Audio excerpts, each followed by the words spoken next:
Hello and welcome back to our 8th part of the nutrition discussion, and today we're going to be kind of talking about how to put it all together. Now that we spent the first 7 sections kind of talking about just different fitness topics in general, but now we're going to talk about kind of putting it all together, building your fitness strategy or building your I guess that's the best way to put it, is your fitness strategy. So today.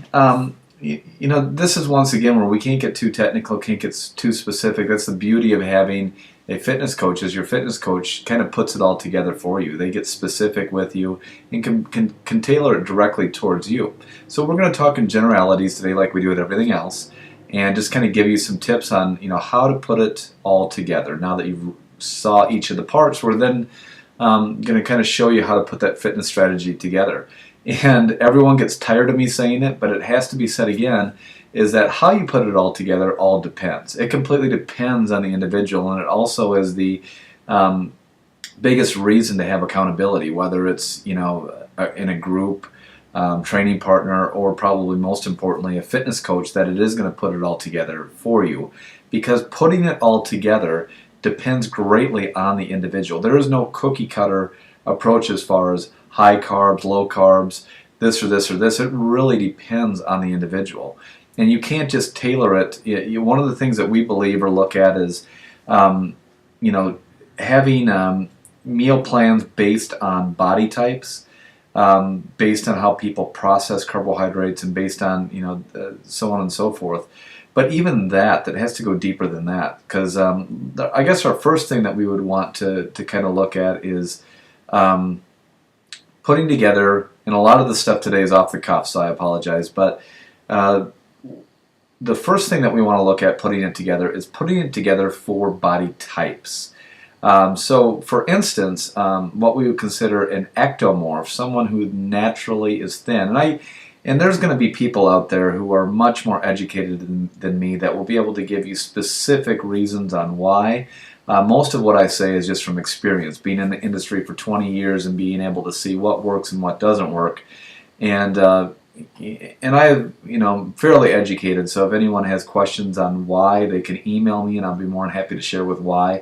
I'm just going to talk in generalities here, though, is that when we're looking at body types, looking at ectomorphs, someone who is naturally thin, someone who has naturally long limbs, typically they're going to do very well and be able to get very lean on higher carbohydrate diets. Higher carbohydrate diets, typically 50 to 60% of calories from carbohydrates, around 30 to 40% from proteins, and 10 to 20% from fats.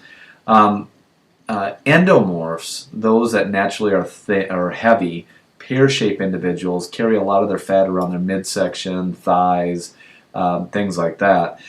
Typically will do a little bit better with lower carb diets to help regulate blood sugar and insulin levels a little bit better, and more moderate protein, lower carb, higher fat diets. Now that doesn't mean I didn't say no carb diets. I said lower carbohydrate diets. So somewhere in the range of even like a zone diet, like 40% protein, 30% carbohydrates, 30% fat, or you can flip-flop that and say 40% carbohydrates, 30% fat. That typically works a little bit better for someone who's an endomorph. And a mesomorph, mesomorphs are they're what we call the X-frame, the ones with the big shoulders, muscular shoulders, big arms, tiny waist, muscular. They just look muscular no matter what they do. And they typically do well off of anything. Put them on a low-carb diet, they do awesome. Put them on a high-carb diet, they do awesome. But typically, a standard way that I, put most people on it is right around, 40 to 50% carbohydrates, about 30 to 40% protein, and around 20% fat to start off with. So, putting it all together for body type is important, but we also want to look at starting with a base calorie range. And ideally, when wearing the Extra Spy is a great thing to do because it can help monitor calories out. But if you don't have a device like that, the next step in putting it all together is we have to look at a starting point for calories. And the starting point for calories will be dependent on your weight. It will be dependent on how good your conditioning is. So if you're in the better and better in shape you're in, the more calories your body's going to be able to take in per pound. So let's just take a 200-pound individual, for instance, and let's say we're at a starting point, we're going to start off with 12 calories per pound. That's going to equate somewhere in the range of about 2,400 calories. Now, someone who's in poor shape or average shape, that's going to be about appropriate. Someone who's in great shape, they're going to be able to handle more calories per pound than someone who is not in as good a shape. So calories are important, but we want to look at calories per pound. And the more calories per pound, or the better in shape you are, the more calories per pound you're going to be able to take in. When I was a competitive bodybuilder, I used to be able to take in about 20 calories per pound. So when I weighed a little over 200 pounds, I would take in 4,000 calories easily and get in great shape and lose fat doing that.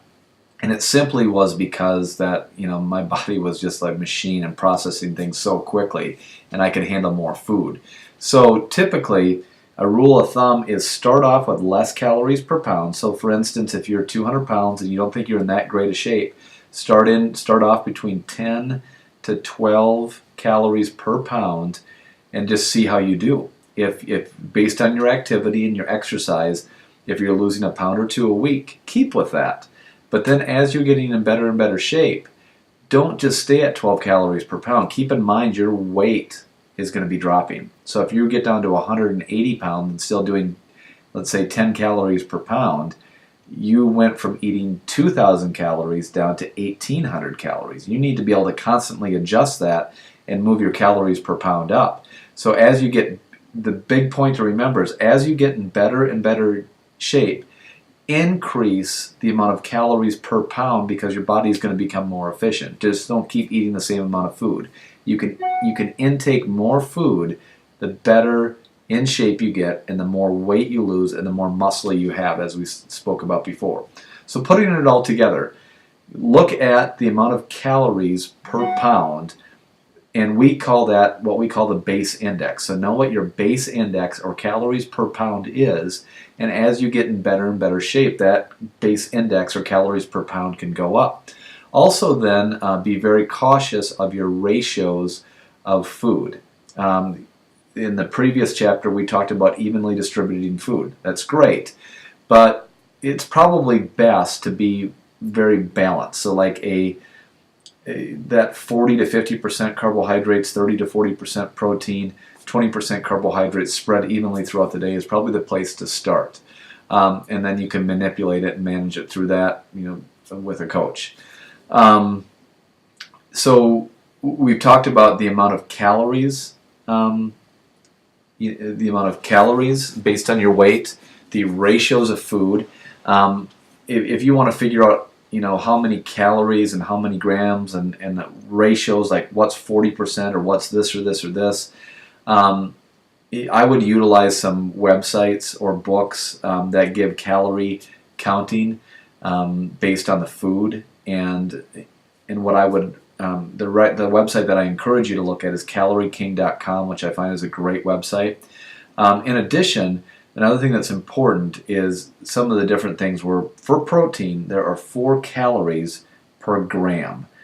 With carbohydrates there's also 4 calories per gram, and with fat there is 9 calories per gram. Consequently, in alcohol there's 7 calories per gram. And what that means, calories per gram, is if you're looking at a label and it says 10 grams of protein, that means that there's 40 calories for that particular 10 grams of protein. Or if there's 10 grams of fat, that means there's 90 calories per protein, or 90 calories for that fat, excuse me. And so let's think about it really, really easily. Let's look at, okay, how do you figure out percentage?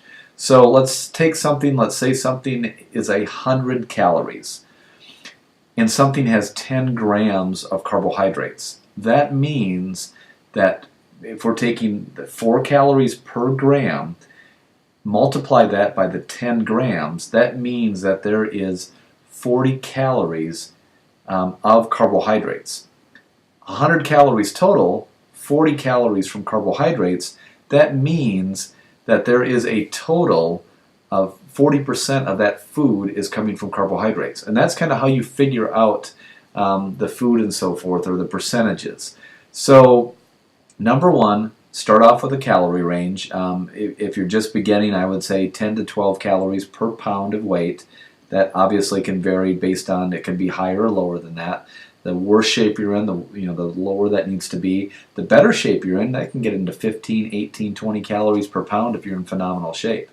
And then secondly, look at your ratios of food. Try to be balanced in your diet. And then thirdly, the most important thing about putting it all together is looking at your food choices. And we've, in each spattering of each of the discussions on the different types of macronutrients, we talked about, generally what you should be looking at. For carbohydrates, it was whole grains and fresh vegetables and fruits over, refined grains and processed or simple sugars. Well, that's kind of the third point. Number one, the amount of calories per pound. Secondly, the second thing that we were talking about was, the ratios of proteins, carbohydrates, and fats. And then thirdly, the thing is the types of food. Always go for whole foods, non-processed foods when possible. Whole lean meats, not processed meats.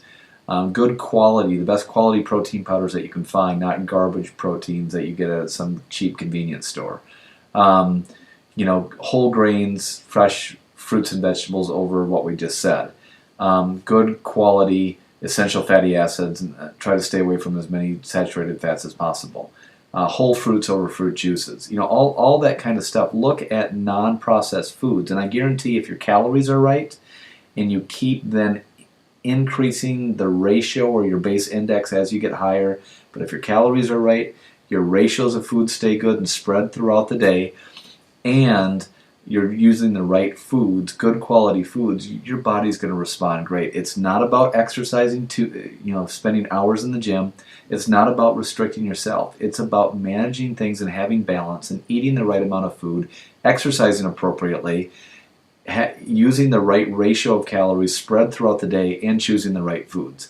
That's how you all put it together. This is very general, very broad, and I encourage you, whether it's us or another fitness coach, to contact them so we can help you to show what a good day of eating is going to be like, designed for you. I appreciate you joining us, and tomorrow we're going to try to tackle the subject of supplementation, and I'm going to try to keep it under 15 minutes.